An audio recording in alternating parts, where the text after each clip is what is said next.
बिस्मिल्लाहिर्रहमानिर्रहीम। अस्सलाम वालेकुम नाज़रीन इकराम, मैं हूं मखदूम शाहबुद्दीन और आप देख रहे हैं मेरा फेसबुक और यूट्यूब चैनल। उम्मीद करता हूं आप सब लोग बखैर वाफियत होंगे और जहां भी होंगे अपने अहले खाना समेत खुश भी होंगे और महफूज भी। नाज़रीन इकराम, आर्मी चीफ की सहाफ़ियों से गैर रस्मी गुफ्तगू का चर्चा है और अब इस गुफ्तगू के हवाले से मैंने कुछ मजीद डिटेल्स निकाली है। एक जानिब तो ये गुफ्तगू जो है, इसमें यह बात बड़ी वाज़ेह अंदाज में कही गई कि इमरान खान का कोई ख़त नहीं आया और अगर ख़त आ भी गया तो वो वज़ीर आज़म को भिजवा दिया जाएगा। लेकिन हुकूमत और इस्टेब्लिशमेंट के एक पेज पर होने के हवाले से army chief general Asim Munir ने क्या कहा है, कौन कौन से सहाफ़ी थे जो जाकर मिले आर्मी चीफ से, वो नाम भी सामने आ चुके हैं। इसके साथ ही साथ कुछ और बड़ी डेवलपमेंट्स भी हैं। इमरान खान का एक बड़ा दुश्मन और साइफर का मरकजी किरदार इस वक्त फारिग हो चुका है और उसे रिप्लेस कर दिया गया है। यानी कि ट्रंप एडमिनिस्ट्रेशन ने आते साथ बाइडेन एडमिनिस्ट्रेशन का जो फोकल पर्सन था ना पाकिस्तान के मामलात के लिए, और साइफर का मरकजी किरदार जो है वो भी खुड्डे लाइन लग गया, बल्कि फारिग हो चुका है। इस हवाले से डिटेल्स हैं। इसके साथ ही साथ अब हुकूमत जो है उसके खिलाफ एक और महाज खुल चुका है और यह महाज इस हुकूमत की अपनी हरकतों की वजह से खुला है। उसके भी कुछ डिटेल्स हैं रात गए जो आपके सामने रखते हैं। लेकिन पहले अब वजाहतें जो हैं वो हुकूमत की तरफ से आना शुरू हो चुकी हैं और जब वजाहतें और क्लैरिफिकेशंस आना शुरू हो जाए ना, तो इसका मतलब है कि दाल में कुछ काला जरूर है। वजारत खजाना ने एलामिया जारी किया कि IMF जो है वो जुडिशल इंडिपेंडेंस के ऊपर और जजेस की तकर्री के मामले के ऊपर भी जो गुफ्तगू है वो करेगा और उसने आकर अपनी रिपोर्ट बनानी है। अब इसमें वजीर कानून साहब जो हैं उन्होंने क्लैरिफिकेशन आज दे दी है सेनेट इजलास में और इन्होंने तहरीक इंसाफ जो है उस पर तनकीद करते हुए कहा कि IMF को इतनी चिट्ठियां लिखी जाती हैं कि अदालतों में ये हो रहा है, इस पर एक्शन लें। इन्होंने कहा कि जी चीफ जस्टिस से मुलाकात में IMF वाले किसी मुकदमे का पूछने नहीं गए, उनकी हुदूद नहीं कि वो केसेस के मेरिट्स पर बात करें। IMF का वक्त चीफ जस्टिस को मिला। चीफ जस्टिस अदलिया के सरबराह की हैसियत से काम करते हैं। अदलिया के कुछ प्रोग्राम्स हैं जिनके लिए बैनुल अक़वामी इदारे फंडिंग करते हैं। चीफ जस्टिस से मुलाकात में IMF वाले किसी मुकदमे का पूछने नहीं गए। अब इसमें इंटरेस्टिंग चीज यह है कि बिल्कुल जी चीफ जस्टिस से उन्होंने ये पूछना भी नहीं है। जुडिशल इंडिपेंडेंस पर उन्होंने चीफ जस्टिस से बात की होगी, लेकिन जजेस की तकर्री पर उन्होंने सुप्रीम जुडिशल काउंसिल जो है उसके हवाले से और जुडिशल कमीशन जो है उसके साथ भी मुलाकात करनी है। और IMF मिशन ने सुप्रीम कोर्ट बार एसोसिएशन से भी मुलाकात का फैसला किया है। अब ये कौन से प्रोग्राम्स हैं, बंदा इनसे पूछे कि जिनके निफाज के लिए सुप्रीम कोर्ट बार एसोसिएशन और वकला से मिलना पड़ रहा है। जराये के मुताबिक IMF मिशन जो है वो कल सुप्रीम कोर्ट बार एसोसिएशन से मुलाकात करेगा और IMF मिशन ने बजरिया ईमेल सुप्रीम कोर्ट बार से राब्ता किया। सदर सुप्रीम कोर्ट बार मियां रऊफ अता ने IMF मिशन को दोपहर 3 बजे बाद अज नमाज जुमा बुलाया है। इससे कबल IMF के मिशन ने चीफ जस्टिस से भी मुलाकात की थी। PTI भी खत लिख चुकी है। PTI के वफ्द के साथ भी मुलाकात के इम्कानात रोशन हो चुके हैं और जुडिशल कमीशन के अरकान में भी PTI के 2 बंदे हैं, तो उनसे भी IMF के वफ्द ने मिलना है। और अब IMF का वफ्द जो है वो जुडिशल मामलात के ऊपर बहुत तेजी से मामलात को आगे लेकर बढ़ रहा है। इससे आप बहुत सी चीजें समझ जाएं।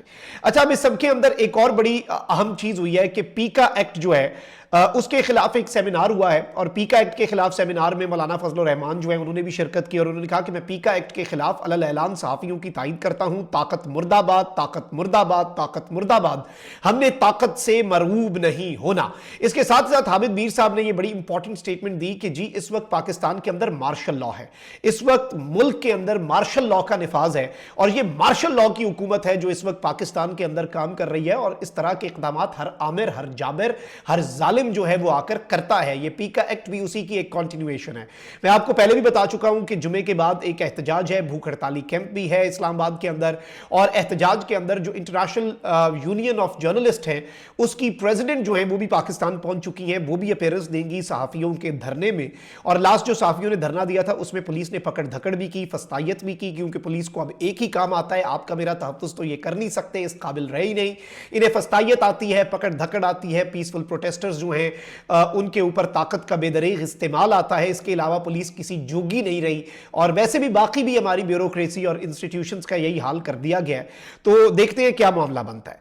2 बड़ी खबरें नाज़रीन इकराम, एक तो यह है कि जी डोनाल्ड लू जो है, डोनाल्ड लू आपको पता है, एक तो डोनाल्ड ब्लूम था ना पाकिस्तान में अमरीकी सफीर, डोनाल्ड लू साइफर वाला मरकजी किरदार, the main culprit, the main person, जिसे इमरान खान साहब ने जिसका जिक्र भी किया और साइफर जिसके हवाले से है।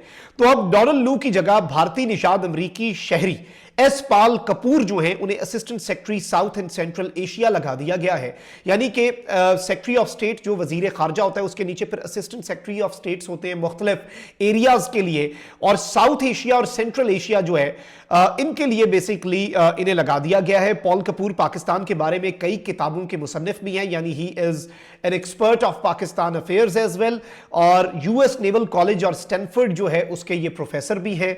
और आपको पता है कि तुलसी एक खातून हैं, उन्हें भी अमेरिका की इंटेलिजेंस का सरबराह लगाया गया है, और वो भी एक बहुत बड़ी, अब आप यहीं से उनकी पावर का अंदाजा लगा लें, हमसाया मुल्क की और हमारी बड़कों का। लेकिन चले, ये एक बहुत बड़ी डेवलपमेंट है इमरान खान साहब के लिए भी, पीटीआई के लिए भी। जितनी बड़ी डेवलपमेंट डोनाल्ड ट्रंप का आना था ना, उतनी ही बड़ी डेवलपमेंट ये भी है, और इसे आप इग्नोर कतन नहीं कर सकते। अब एक तरफ ये डेवलपमेंट बहुत बड़ी है और सारी बात है, अमेरिका के अंदर प्रेशर जो है वो बढ़ता जा रहा है। बल्कि अगर मैं आपको एक और ट्वीट दिखाऊं जो विल्सन का, जो विल्सन ने इमरान खान साहब की रिहाई के लिए तकरीर भी की। वैसे मोहसिन नकवी साहब ने इनसे मुलाकात की, पता नहीं उस मुलाकात के बाद जो विल्सन जो है उनकी अटेंशन पड़ गई पाकिस्तान के मामलात पर। इन्होंने आर्मी चीफ और पाकिस्तान के प्राइम मिनिस्टर को खत भी लिखा, उसके बाद इन्होंने डोनाल्ड ट्रंप को खत लिख दिया। डोनाल्ड ट्रंप को जो खत लिखा जो विल्सन ने, वो खत अब जाहिर बात है ट्रंप की मेज पे जा पहुंचा है। फॉक्स न्यूज ने इमरान खान और डोनाल्ड ट्रंप के दरमियान मुवासलत पर आर्टिकल लिखा, उसे भी इन्होंने शेयर किया। अब जो विल्सन जो है वो कहते हैं कि जी I am grateful to share that I am drafting the Pakistan democracy act.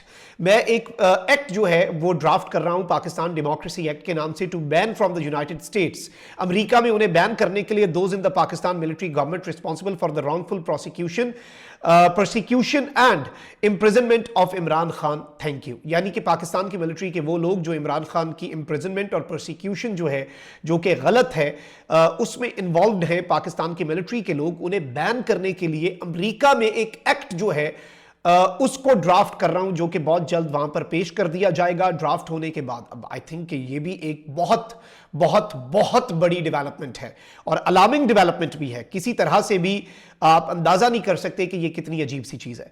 अच्छा, अब जरा आगे बढ़ते हैं नाज़रीन इकराम, दो तीन और डेवलपमेंट्स भी हैं जो आपके सामने रखनी है। आपको मालूम है कि सहाफियों ने आर्मी चीफ से मुलाकात की और आर्मी चीफ ने उसके अंदर कहा कि जी इमरान खान जो है उनके खत के हवाले से जब उनसे पूछा गया, ये बेसिकली जोहराना दिया गया था, लंच था टर्किश प्रेसिडेंट जो है रजब तैयब एर्दोआन के लिए, और वो पाकिस्तान तशरीफ लाए हैं। आर्मी चीफ भी उसमें थे, कुछ सहाफ़ी भी थे। सहाफ़ी कौन कौन थे जी? मुजम्मिल सोहरावर्दी साहब थे, के साथ ही साथ सलीम साफ़ी, आदिल अब्बासी और राना जवाद जो हैं वो भी स्टेट लंच जो है उसमें मौजूद थे। और ये बेसिकली हुआ ये कि सब लोग जो हैं, ये एक ग्रुप था सहाफ़ियों का, और इनकी कोशिश थी कि chief of the army staff general Asim Munir से इनकी बात हो जाए। और इसमें इंपॉर्टेंट चीज ये है कि जो इनफॉर्मल डिस्कशन हुई है आर्मी चीफ के साथ, उसमें जनरल आसिम मुनीर जो है उन्होंने गवर्नमेंट की परफॉर्मेंस पे बात की और उन्होंने कहा कि इस वक्त मुल्क के अंदर तो सब कुछ अच्छा है।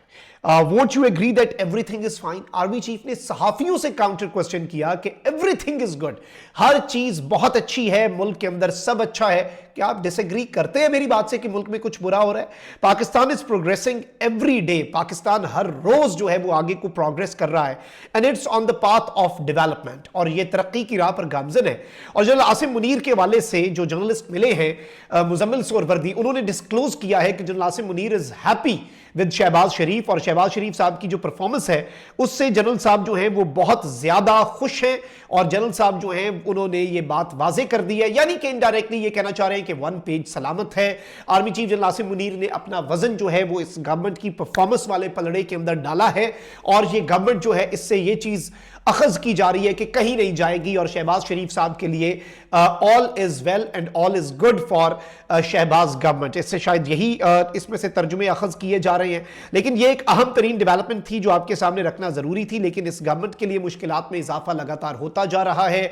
IMF के वफ्द की मुलाकातें अभी जारी हैं, बहुत कुछ होना है, इंटरनेशनल प्रेशर है, इंटरनेशनल प्रेशर के अलावा जुडिशल प्रेशर है, जुडिशरी के अंदर से बहुत कुछ हो रहा है, वकला की मूवमेंट है, और इस गवर्नमेंट के लिए पॉलिटिकल प्रेशर इमरान खान साहब बढ़ाते जा रहे हैं, जुडिशल प्रेशर जजेस खुद से जुडिशरी के अंदर जो मामलात हैं, फिर जो आपका इंटरनेशनल प्रेशर है वो हम इग्नोर नहीं कर सकते। तो शहबाज गवर्नमेंट जो है, although the establishment is at the side of Shehbaz government, ये उनके साथ है, लेकिन शहबाज गवर्नमेंट को अगर हम ये कहें कि ये मुकम्मल तौर पे मजबूत है और ये कहीं नहीं जा रही, तो इस सूरत हाल में एस्टैब्लिशमेंट का वजन हुकूमत के पलड़े में होने के बावजूद मैं ये नहीं कह सकता एज एन ऑब्जर्वर और बड़ा न्यूट्रल किस्म का भी एनालिसिस करूं कि all is well for the government, all is not well for Shehbaz Sharif government, जो हमें चीज समझ आ रही है। अपना बहुत ख्याल रखें। अल्लाह निगहबान। पाकिस्तान जिंदाबाद।